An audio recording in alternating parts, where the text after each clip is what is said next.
Ini ada 52 sampai 70 ini. Kalau yang satu lagi Dr. Asri Megaratri Praledeba.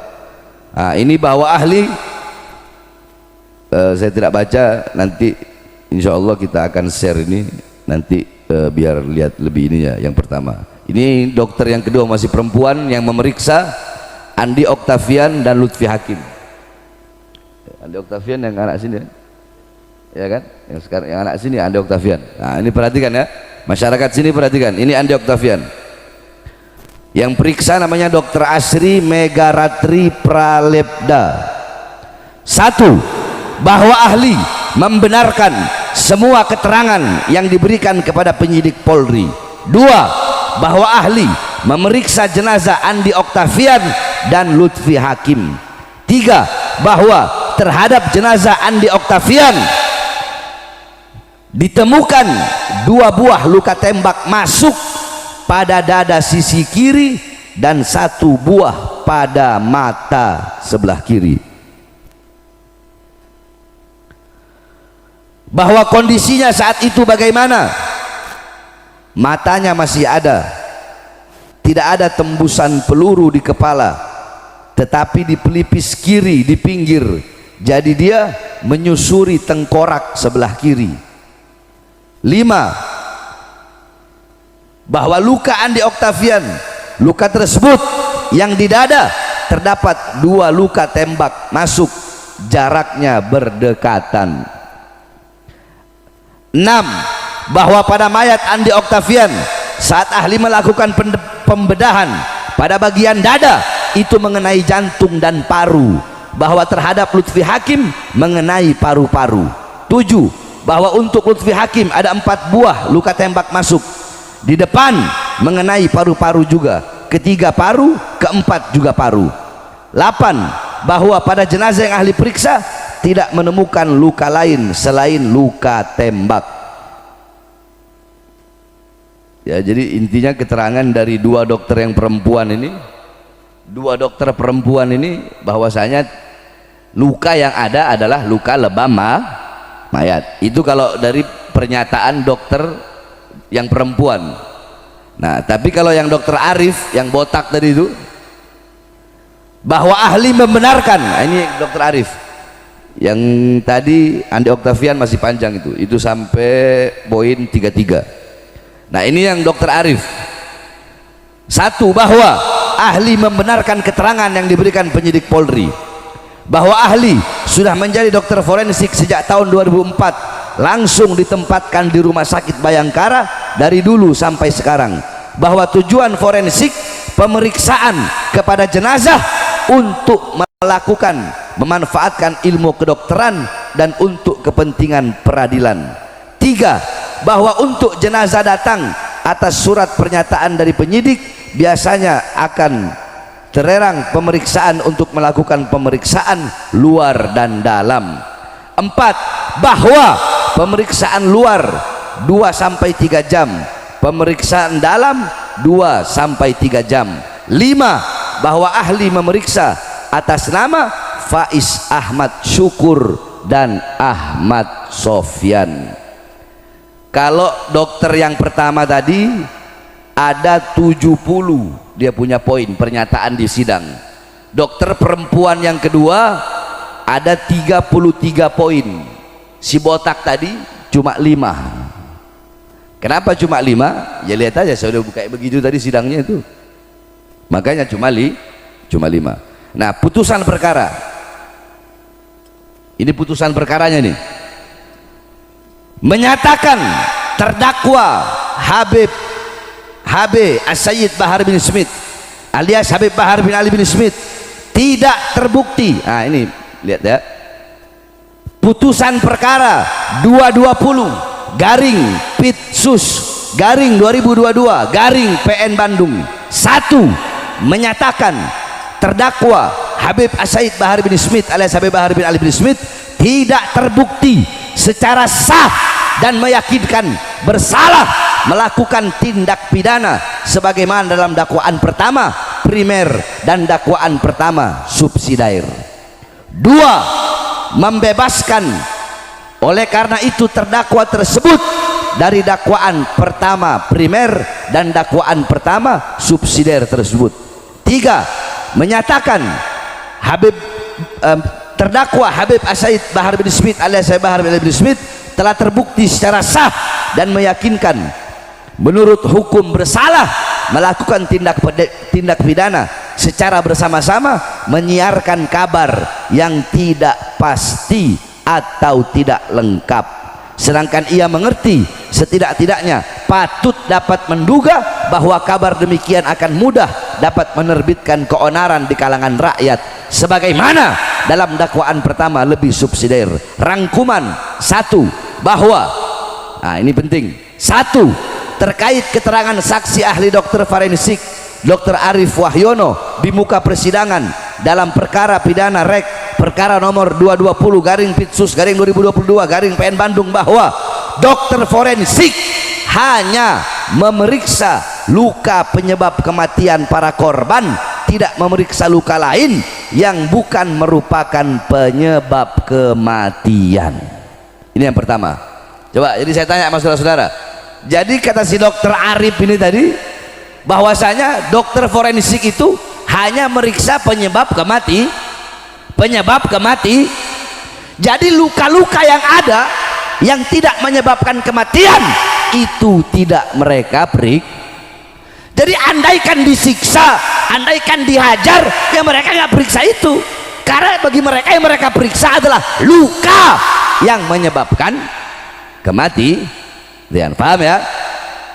Kedua, bahwa majelis hakim pemeriksa perkara pidana nomor rek 220/Pitsus/2022 PN Bandung Pengadilan Negeri Bandung membebaskan terdakwa dari dakwaan primer pasal 14(1) Undang-Undang nomor 1 tahun 1946 tindak pidana penyebaran berita bohong yang mengakibatkan keonaran di kalangan masyarakat, dan hanya menjatuhkan pidana pada pasal 15 Undang-Undang nomor 1 tahun 1946 tentang secara bersama-sama menyiarkan kabar yang tidak pasti atau tidak lengkap dalam dakwaan jaksa yang lebih subsidiar. Dengan dibebaskannya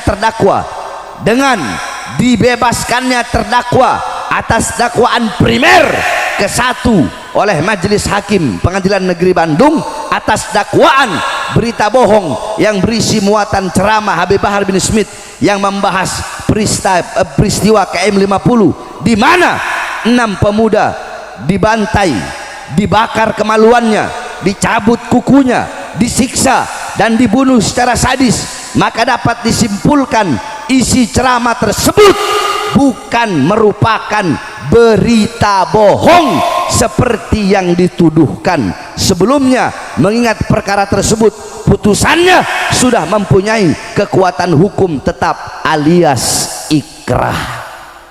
Paham? Jadi dalam ceramah yang saya bilang bahwasanya 6 pemuda dibantai, dibakar kemaluannya, dicabut kukunya, disiksa dan dibunuh secara sadis, itu dalam putusan pengadilan itu bukan berita bohong. Makanya hakim hanya ngasih vonis menyebarkan berita tidak lengkap atau tidak pasti, bukan berita bohong. Kalau bukan berita bohong berarti bisa jadi benar. Oleh karenanya, terakhir sebelum saya tutup, saudara-saudara, kami umat Islam, kami masyarakat, kami bangsa, kami rakyat yang mengharapkan keadilan, yang berharap tegaknya keadilan di bumi Indonesia. Dengan ini kami sampaikan, di sini ada orang tua daripada 6 syuhada, yang dimana beliau juga ini hadir waktu sidang saya di Bandung kasus KM50. Nah, saudara-saudara sekalian yang dimuliakan oleh Allah Subhanahu wa taala, wafatnya 6 syuhada ini bukanlah akhir. Wafatnya 6 syuhada bukanlah akhir. Jangan jadikan wafatnya mereka berenam nih Jangan jadikan wafatnya mereka sebagai akhir dari perjuangan.